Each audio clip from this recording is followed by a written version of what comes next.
I watched Primal earlier this year and I was amazed.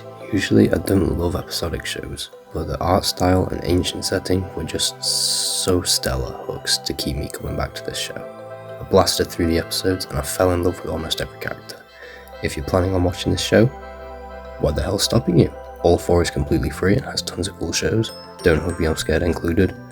Possible video out sometime soon, who knows. And if you don't live in the UK, do not use any kind of website with the same acronym as the World Customs Organization, since that is illegal and very bad. Obviously, there are trillions of spoilers in this video, so go no further. I mean it, watch it. There's like 24 episodes, just play Subway Surfers while you watch or something.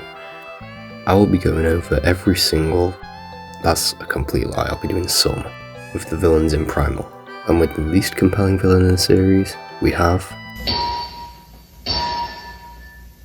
The Mega Snake appeared in episode 2, and the episode was clearly just meant to be focused on Spear and Fang.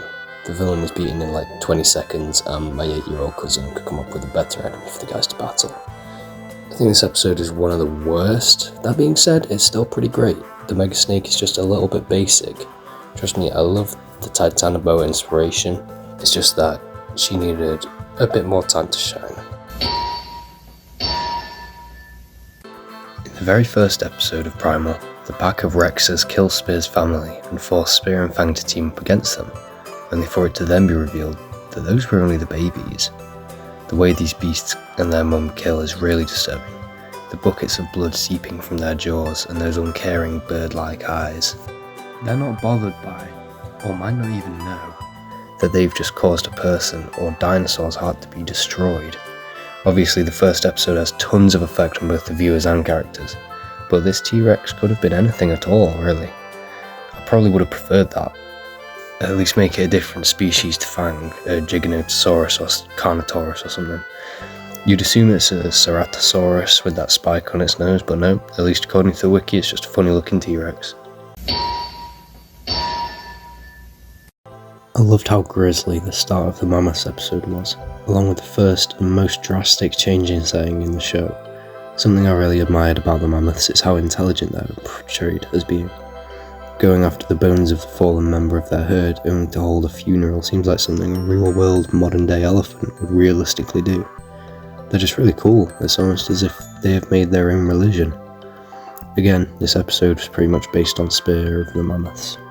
Which is a real shame, because this setting, and just the Mammoths in general, deserved much more time to shine in my opinion. This villain doesn't really have much of a character, but in a weird way I think she kind of benefits from that. Doing what she does without an explained reason just makes her feel like some sort of a deity, which I guess she is. It just makes her feel a lot more mysterious overall, as she's one of the more mystical villains in the series. I've always loved the idea of cavemen harnessing this ancient magic. I believe this episode is the first time we see another Neanderthal in the show, and he just gets killed off the bat to show the head witch is a serious threat. She feels like some kind of ruler of the witches who is just completely treacherous to go against. All in all, this is a very cool episode with cool concepts, but it's definitely memorable for different reasons, which I might be talking about soon. Okay, the Megalodon shows up for like 10 seconds total, but this first fight of the season was incredible. Those images of Spear ready to fight this Leviathan are still fresh in my memory. Come on now. Other than that, he does nothing, and he's really just disposed of in seconds. Still, that's some of the greatest seconds in the show. That shot of Spear ready to rain hell from above is just perfection. He's in a completely alien habitat, he's outsized 40-fold, and he's still ready to brave the jaws of death below him. Love this scene.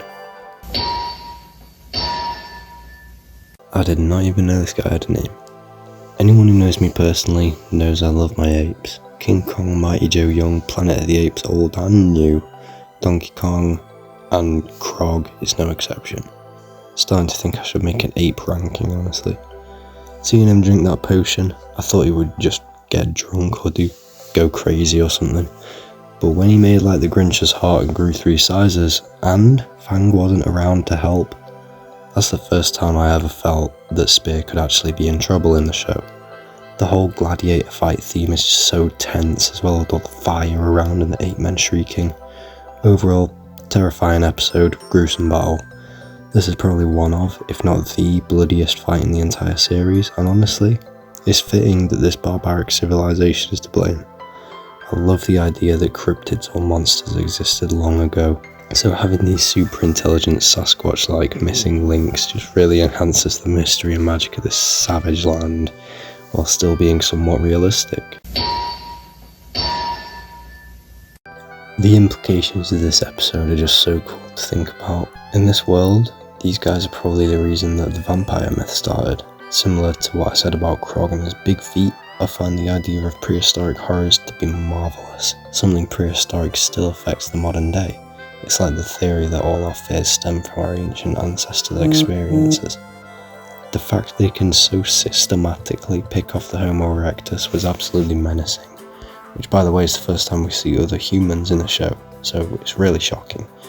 These guys have an extremely interesting dynamic with Spear, and as they are so close together biologically, but so distant linguistically, further showing that Spear is utterly alone in this world.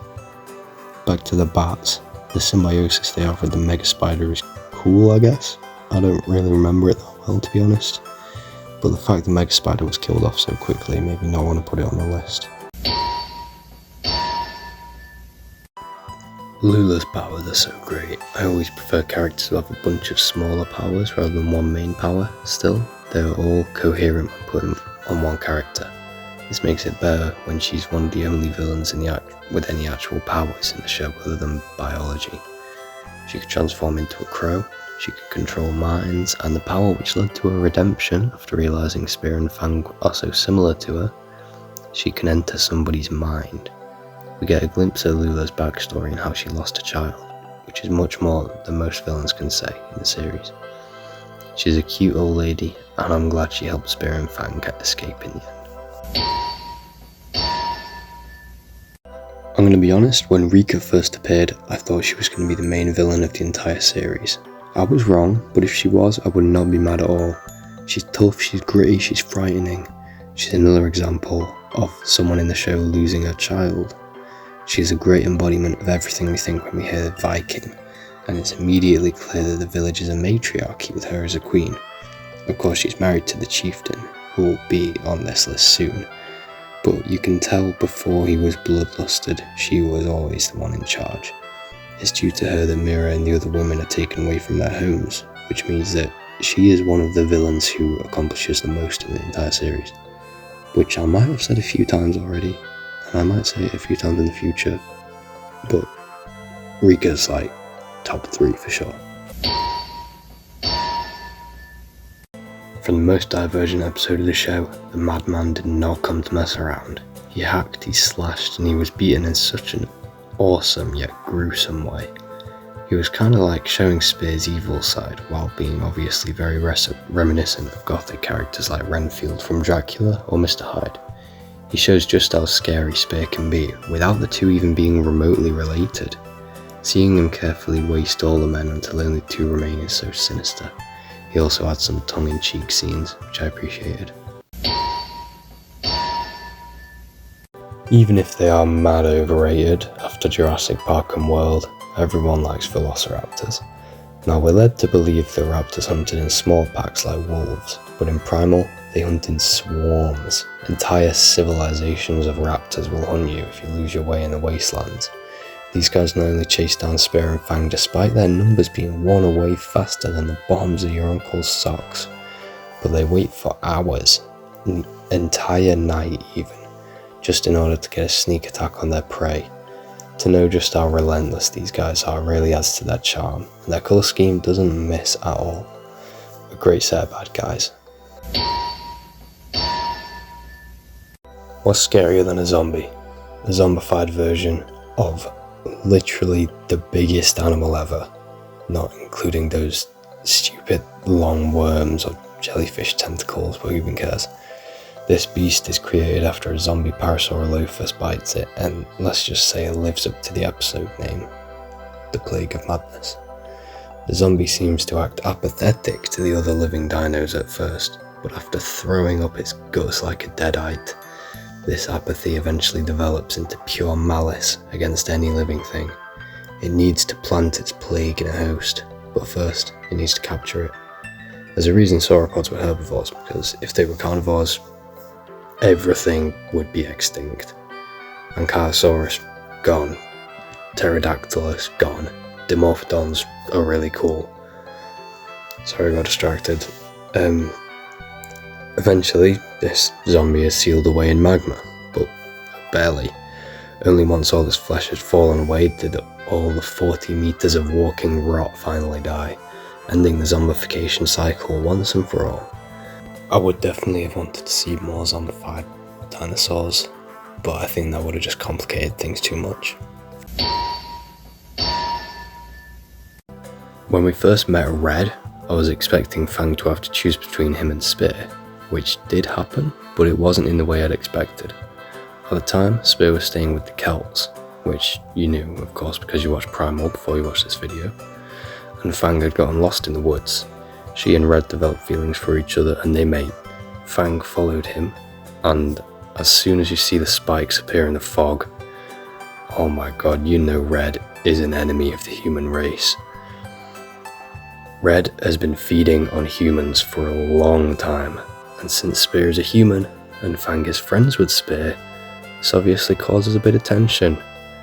Red is just a really good addition to the story who seriously messes up Spear and Fang's friendship for a little while. The theme of communication is used really well here with the dynamic between Spear, Fang, Red and the Celts. Spear doesn't want the Celts to hurt Fang, but can't help fighting Red. Fang wants to protect Spear, but doesn't want to lose Red, her only semblance of family in the process. As for Red, the poor guy doesn't understand that Spear is Fang's best friend. He just wants to eat and feed his Rex wife. They were always doomed to fail, and this episode shows really well that Spear and Fang are only held together by their shared trauma. It could be shocking to see Vidar so low, but I'm sure you'll understand when you see who else I have. The Viking chieftain is such a great character in the show. He loses his wife due to Spear and Fang. He loses his children due to Spear, Fang and Mira.